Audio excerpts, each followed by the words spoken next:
प्रातः स्मरामि गणनाथ बन्धुं सिन्दूरपूरपरिशोभित गण्डयुग्मम् उदण्डविघ्नपरिखण्डन चण्डदण्ड माखण्डलादिसुरनायक वृन्दम् प्रार्थनमामि चतुरानन वन्द्यमान् मिच्छानुकूलमखिलं च वरं ददानं तं तुन्दिलं द्विसराधिप यज्ञसूत्रं पुत्रं विलासचतुरं शिवयो शिवाय प्रार्थभजाम्यभयदं खलु भक्तशोक दावानलं गणविभुं वरकुञ्जरास्यम् अज्ञानकाननविनाशन् हव्यवाहमुत्साहवर्धन्महं सुतमीश्वरस्य। अर्थात जो इंद्र आदि देवेश्वरों के समूह से वंदनीय है, अनाथों के बंधु हैं, जिनके युगल कपोल सिंदूर राशि से अनुरंजित हैं, जो उदंड विघ्नों का खंडन करने के लिए प्रचंड दंड स्वरूप हैं, उन गणेश जी को मैं प्रातःकाल स्मरण करती हूँ, जो ब्रह्मा से वंदनीय हैं, अपने सेवकों को उनकी इच्छा के अनुकूल पूर्ण वरदान देने वाले हैं, तुंदिल हैं, सर्प ही जिनका यज्ञोपवीत है, उन क्रीड़ा कुशल शिव पार्वती के पुत्र को मैं कल्याण प्राप्ति के लिए प्रातःकाल नमस्कार करती हूँ, जो अपने जन को अभय देने वाले हैं, भक्तों के शोक रूप वन के लिए दावानल हैं, गणों के नायक हैं, जिनका मुख गज के समान है, सुंदर हैं, और जो अज्ञान रूप वन को नष्ट करने के लिए अग्नि हैं, उन उत्साह बढ़ाने वाले शिवसुत को मैं प्रातःकाल भजती हूँ। जो मनुष्य नियमित रूप से गजानन जी का प्रातःकाल स्मरण करता है, उसका सर्व कल्याण होता है। जय श्री कृष्ण दोस्तों, कृष्ण आस्था प्रमीला चैनल पर आपका हार्दिक स्वागत करती हूँ। और एक अद्भुत आज मैं व्रत लेकर के आई हूँ आपके लिए, कपर्दी विनायक व्रत। तो सर्वप्रथम चौकी बिछा करके, जैसे हम सहज भाव से पूजा करते हैं, गणपति की पूजा करें बिना किसी आडंबर के। और पूजा करने के पश्चात में हम संकल्प लें, और संकल्प में ये लेना है कि श्रावण मास की शुक्ल चतुर्थी से लगा करके भादो शुक्ल चतुर्थी तक हमको व्रत करना है कपर्दी विनायक का। तो श्रावण मास की शुक्ल चतुर्थी से लगा करके भादो शुक्ल चतुर्थी तक जो मनुष्य एक बार भोजन करके एक मास पर्यंत कपर्दी गणेश का व्रत करता है, उसके सब कार्य सिद्ध होते हैं। पूजा की विधि जो बताई है सीधी सी है, और उसके बाद सिर्फ इतना करना है कि पूजा खत्म होने के बाद में, यानी एक माह के पश्चात 28 मुट्ठी चावल और कुछ मिठाई, 28 मुट्ठी में भर लें चावल, और उसके बाद में उसको एक किसी थैले में, बर्तन में, किसी में डाल दें, और उसके साथ में मिठाई एक ब्रह्मचारी को दे दें। मात्र इतना ही करना है। आइए कथा सुन लेते हैं। एक समय श्री महादेव जी पार्वती के साथ चौपड़ खेल रहे थे, जिसमें पार्वती जी ने शिव जी के आयुध आदि संपूर्ण पदार्थों को जीत लिया।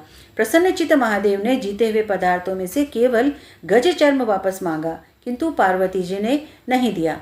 महादेव के बहुत कहने पर भी पार्वती जी ने जब नहीं दिया, तो क्रोध के आवेश में बोले कि पार्वती, अब मैं 21 दिन तक तुमसे बात नहीं करूँगा। ऐसा कहकर महादेव किसी अन्य स्थान को चले जाते हैं।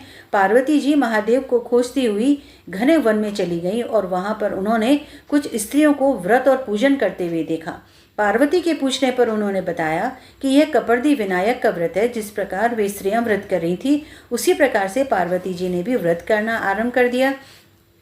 उन्होंने केवल एक ही दिन व्रत किया था कि महादेव जी वापस अपने स्थान पर आ गए। शिवजी ने पार्वती से पूछा कि प्रिय, तुमने ऐसा कौन सा व्रत किया जिसके कारण मुझ ऐसे उदासीन का संकल्प भंग हो गया। इस पर पार्वती जी ने शिवजी को कपर्दी व्रत की विधि बताई। पुनः महादेव जी ने विष्णु को, और विष्णु ने ब्रह्मा को, ब्रह्मा ने इंद्र को, और इंद्र ने राजा विक्रमार्क को यह व्रत बताया। राजा विक्रमार्य इस व्रत के प्रभाव को सुनकर जब घर पे गए, तो उन्होंने अपनी रानी से कपर्दी व्रत के अप्रतिम प्रभाव का वर्णन किया। भावी दुख के कारण रानी ने राजा के इस कथन पर विश्वास नहीं किया, वरन बहुत सारी निंदा भी कर दी, जिससे रानी के समस्त शरीर में कोढ़ हो गया। राजा ने उसी समय रानी को कहा कि तुम शीघ्र यहाँ से चली जाओ, नहीं तो मेरा संपूर्ण राज्य भ्रष्ट हो जाएगा। तब रानी राजमहल से निकल करके जंगलों में ऋषि मुनियों के आश्रम में चली गई, और वहाँ ऋषि मुनियों की सेवा करने लगी। जब सेवा करते करते रानी को बहुत दिन हो गए, तब सब कहने लगे कि रानी, तुमने कपर्दी विनायक का अपमान किया है, अतः जब गणेश जी की पूजा नहीं करोगी तब तक तुम्हारा आरोग्य होना मुश्किल है। महर्षियों के वचन सुनकर के रानी ने गणेश जी का व्रत करना आरंभ किया और व्रत को 1 मास पूरा होते होते रानी का शरीर दिव्य कंचन की तरह निरोग हो गया। रानी बहुत दिनों तक उसी आश्रम में रही। एक समय पार्वती जी सहित महादेव जी नंदी पर चढ़ करके वनमार्ग से चले जा रहे थे। मार्ग में एक अति दुखी ब्राह्मण को देखकर पार्वती जी ने पूछा कि हे विप्र, आप किस कारण से ऐसा विलाप कर रहे हैं? तब ब्राह्मण ने कहा, देवी, ये सब दरिद्र की कृपा का फल है। तब कृपालु देवी पार्वती जी ने ब्राह्मण से कहा कि तुम राजा विक्रमार्क के राज्य में चले जाओ, वहाँ एक वैश्य पूजन की सामग्री देता है, उसने कपर्दी विनायक गणेश का व्रत और पूजन करना, उसी से तुम्हारी दरिद्रता नष्ट हो जाएगी और साथ ही तुम राजा विक्रमार्क के राज्य मंत्री भी हो जाओगे। पार्वती जी की आज्ञा मानकर उक्त ब्राह्मण राजा विक्रमार्क के राज्य में गया और विधिवत विनायक जी का पूजन करने से थोड़े ही दिनों में राजा का मंत्री भी हो गया। किसी समय राजा विक्रमार्क वन यात्रा करते हुए उसी ऋषि के आश्रम में जा पहुँचे जहाँ पर उनकी रानी रहती थी। रानी को निरोग और दिव्य देह देखकर उन्हें बड़ा हर्ष हुआ और वे रानी को अपने साथ महल में लेकर के आ गए। कपर्दी विनायक का व्रत करने वाले व्यक्ति को चाहिए कि वह व्रत काल में 1 मास में इस कथा को कम से कम 5 बार अवश्य श्रवण करें। यानी कि प्रत्येक बुधवार को ले लें, क्योंकि चतुर्थी तो 2 बार आती है। वैसे तो इसमें शुक्ल चतुर्थी भी आएगी और कृष्ण चतुर्थी भी आएगी। तो पूरे 1 माह का अपने को व्रत करना है और व्रत में जब 4 अगर नहीं पूरे हो रहे हों अपने 5, तो हम बुधवार को भी ले सकते हैं, बुधवार का व्रत भी कर सकते हैं।